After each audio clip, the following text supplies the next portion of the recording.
우리는 원래 그를 죽이도록 정해진 존재였다.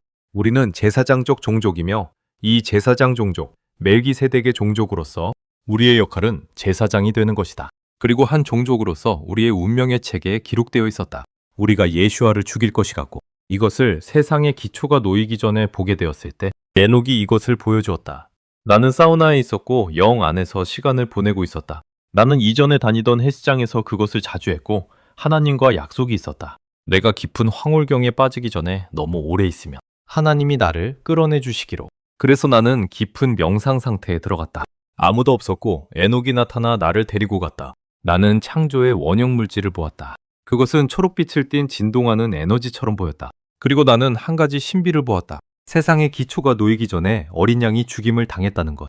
그리고 그의 피의 본질이 빅뱅이 되었다. 그래서 빅뱅의 폭발은 사랑이 양자장의 구조 안으로 공명하며 들어간 촉매적 힘이 되었고 그것이 원자들을 형성하고 존재하는 모든 것을 만들어냈다. 그래서 지금 당신이 보고 있는 모든 것은 시간이 시작되기 전 예수의 사랑과 피의 결과물이다. 우리는 자비 안에 잠겨 살고 있다. 우리는 황홀함 속에 잠겨 살고 있다. 우리는 기쁨 속에 잠겨 살고 있다. 우리는 항상 그의 희생을 들이마시며 항상 교제하고 있다. 나는 하늘에서 수많은 책들을 보았다. 뉴에이지에서는 그것을 아카식 레코드라고 부르고 혹은 그리스도 안에 감춰진 지식, 하나님의 마음이라고 부르기도 한다. 나는 도서관처럼 나타나는 어떤 차원의 영역에 있었다. 하지만 하늘에서 도서관을 본다는 것은 실제로 도서관을 보는 것이 아니라 당신이 상호작용할 수 있도록 형태로 나타난 에너지 세계를 보는 것이다. 그 책들은 단순히 읽는 책이 아니라 경험하는 책이었다. 마치 5차원 홀로그램처럼. 나는 황홀한 상태로 그 도서관에 있었고 십자가에 관한 수많은 책들을 보았다. 그리고 그 책들을 바라보면서 알게 되었다. 우리는 아직 십자가의 경이로움과 능력과 위엄과 아름다움을 거의 이해하지 못했다는 것을. 예수의 죽음 안에는 계시가 암호처럼 담겨 있다. 한정뜸 제시하면서 우리는 그 경이로움을 계속 풀어가게 될 것이다. 그가 십자가 위에 있었던 매 순간마다 창조 안에 자리 잡는 거대한 경이의 영역이 있었다. 우리는 하나님의 마음을 가지고 이것을 함께 탐구하도록 부름받았다. 어떤 사람들은 모세가 하나님의 영광을 보았을 때 주의 선하심을 보여주십시오, 영광을 보여주십시오 라고 말했던 것을 생각한다. 하나님의 선하심의 가장 높은 형태는 무엇인가? 그것은 십자가다. 모세가 하나님의 영광을 보았을 때 그는 하나님의 등을 보았다고 기록되어 있다. 어떤 신학자들은 모세가 본 그 선하심이 예수의 등에 있는 상처였다고 믿는다. 즉 그는 시간을 넘어 상처 입은 종을 본 것이다. 그는 어린 양의 상처를 이미 보았다. 그는 피를 이미 보았다. 그는 복음의 신비를 이미 보았다. 하나님은 인간을 사랑하기 위해 어디까지 가셨는가? 십자가는 하나님에 대한 모든 반박을 깨트린다. 그분은 우리 편이시다. 누군가 하나님의 사랑의 깊이를 의심한다면 십자가는 그 모든 논쟁을 완전히 무너뜨린다. 제자들은 그것을 가까이에서 보았다. 그래서 요한을 제외하고는 모두 순교했다. 베드로가 한 도시를 떠날 때 박해를 받고 있었는데 예수께서 다시 십자가 위에 나타나셨다.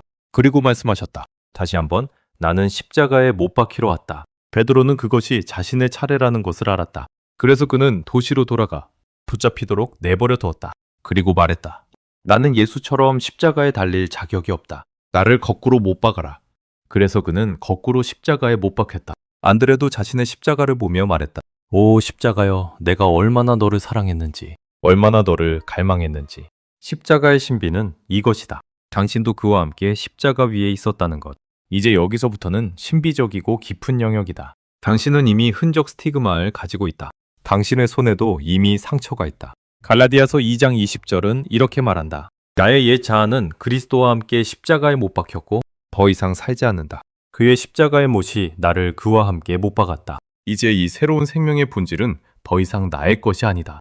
그리스도께서 내 안에서 그의 삶을 사신다. 우리는 하나로 연합되어 산다. 우리는 십자가에 못 박힌 종족이다. 인류는 십자가에 못 박힌 종족이다. 우리는 하나님과 완전한 연합 안에 들어갔다. 그와 함께 십자가에 있었고 함께 장사되었고 함께 다시 일어났다. 그리고 이것은 우리가 선택한 것이 아니다. 그가 우리를 대신하여 우리로서 그것을 하셨다. 이제 이 땅에서 일어날 일은 단 하나다. 이미 이루어진 현실을 깨닫는 것이다. 우리는 하나님이 이미 우리에 대해 믿고 계신 것을 믿게 될 것이다.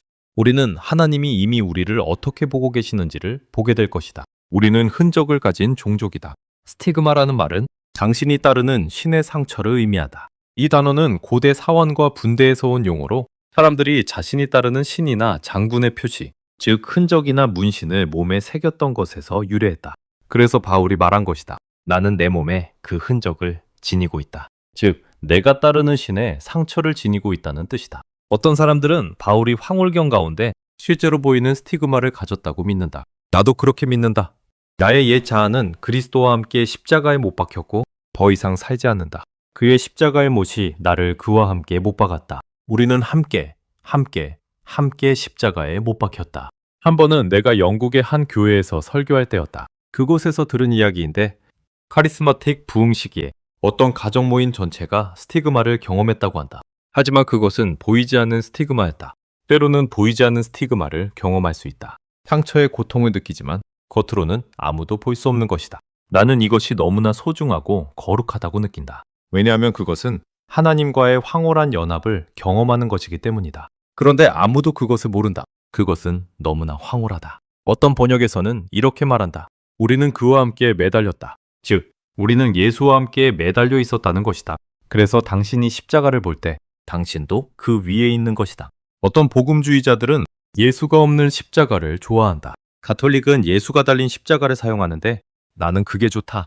왜냐하면 나는 하늘에서 예수께서 항상 십자가에 계신 어떤 차원의 영역을 보았기 때문이다. 성경에도 이렇게 말한다. 모든 눈이 그를 볼 것이다. 그를 찌른 자들도 볼 것이다. 하늘에는 십자가를 바라볼 수 있는 영역이 있다. 나는 황홀경 가운데 그것을 만져본 적도 있고 그 피가 뜨거운 기름처럼 나 위로 흘러내린 적도 있다. 그 십자가는 지금도 말하고 있다. 그 피는 지금도 말하고 있다. 누군가 나에게 아시시의 프란치스코 카드 하나를 주었는데 거기에는 작은 붉은 보석들이 붙어 있었다. 사람들은 그것을 주님의 붉은 루비라고 불렀다.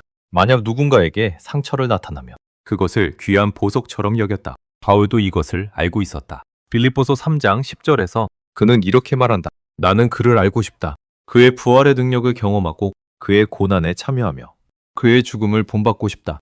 예수아를 위한 고난에는 영광이 있다. 그의 이름을 위해 고난을 받는 것에는 영광이 있다. 나도 우리가 하는 일 때문에 많은 고난을 겪었다. 이 길은 거의 외로운 길이다. 나는 다양한 사람들과 만나고 여러 사역과 함께 일하지만 대부분의 시간은 이 일을 혼자 버텨내야 한다. 왜냐하면 교회 안에서 누가 이런 이야기들을 하는가? 영적 체험, 신비주의 이런 것들 말이다. 나는 매일 고난을 겪는다. 하지만 그 고난 속에 기쁨이 있다. 그 고난 속에 영광이 있다. 이걸 듣는 여러분 중에도 가족에게 오해받고 친구에게 오해받고 목회자에게 오해받는 사람들이 있을 것이다. 그 고난을 받아들이라. 그리고 그것을 황홀함으로 바꾸라. 주님이 나에게 이렇게 말씀하셨다. 고난을 친구로 받아들여라. 그것은 혼에 유익하다. 그리고 여호수아의 말씀을 인용하셨다. 강하고 담대하라. 너희가 이전에 가보지 않은 길을 가기 때문이다. 그 의미는 고통스럽고 불편한 것을 통과할 수 있는 힘이다. 하나님은 고통을 통과할 수 있는 능력을 주신다. 우리가 하는 이 일은 많은 고난과 압박을 동반한다. 나는 수없이 포기하고 싶었다. 거의 매주 그런 생각을 한다. 하지만 그 속에 영광이 있다. 바울은 이것을 이해했다. 그는 수없이 채찍질을 당했고 난파를 겪었고 굶주림을 경험했다. 그런데도 그는 말했다. 나는 그것을 자랑한다. 하나님은 멈출 수 없는 세대를 일으키고 계신다. 내가 처음 황홀경에 들어갔을 때 주님이 말씀하셨다. 나는 멈출 수 없는 세대를 일으키고 있다. 그들은 성령으로 충만할 것이다. 한 사람이 쓰러지면 10사람이 일어날 것이다. 지금 세상엔 새로운 사람들이 일어나고 있다. 그들은 플랫폼을 찾지 않는다. 제국을 세우려 하지 않는다. 그들은 신비적인 사람들이다. 하나님은 지금 이 세대에 미스틱 무브먼트 일으키고 계신다. 깊은 곳에서 나온 사람들, 하늘의 구름 속 방에서 나온 사람들, 다른 차원에서 온 빛처럼 나타나는 사람들. 그들은 세상의 것들로 살 수 없다. 이미 예수의 피로 사졌기 때문이다. 나는 말한다. 이 모든 것은 예수 없이는 아무것도 아니다. 그리스도와 그의 십자가 없이는 아무 의미도 없다. 나는 그 안에서 산다. 그 안에서 움직인다. 그 안에서 존재한다. 우리는 예수의 사람들이다. 나는 예수를 사랑하기 때문에 이 메시지를 전한다. 내 중심에는 오직 예수가 있다. 나는 사람들이 UFO나 다른 것들을 따라가다가 예수를 잃어버리는 것을 보았다. UAG로 들어가서 예수를 잃어버리는 것도 보았다. 그들이 예수를 잃어버리면 모든 것을 잃는 것이다. 하지만 그분은 자신에게 신실하시다. 그는 그들 안에 있는 자신을 부인할 수 없다. 그는 그들을 위해 행하신 것과 그들을 향한 자신의 시선을 멈추지 않으실 것이다. 모든 가문, 모든 민족을 그분이 완전히 사로잡으실 때까지 멈추지 않으실 것이다. 지금 이란에서는 큰 각성이 일어나고 있다. 수많은 사람들이 종교를 떠나 예수 그리스도를 만나고 있다. 그분은 인류를 포기하지 않으신다. 나는 결코 절망적인 메시지를 전하지 않는다. 왜냐하면 나는 이미 미래를 보았기 때문이다. 사랑이 이긴다. 사랑은 결코 실패하지 않는다. 이제 현대의 한 신비주의자인 조슈아 밀의 영상을 보여주려고 한다. 그는 피의 표적을 경험한 사람이다. 그는 그 일이 일어날 것이라는 하나님의 말씀을 미리 받았다. 뉴질랜드 오클랜드의 한 교회에서 설교를 마치고 사람들이 자연스럽게 예배하기 시작했다. 그때 그는 손을 들고 하나님을 찬양하고 있었는데 한 여인이 환상을 보았다. 그 여인은 예수께서 회중 위에 서 계신 것을 보았고 그분의 얼굴에서 눈물과 함께 피가 흐르는 것을 보았다. 그리고 그 피 한 방울이 회중 가운데로 떨어지는 것을 보았다. 그때 조슈아 밀은 자신의 손 위에 따뜻한 액체 한 방울이 떨어지는 것을 느꼈다. 그가 손을 보니 피였다.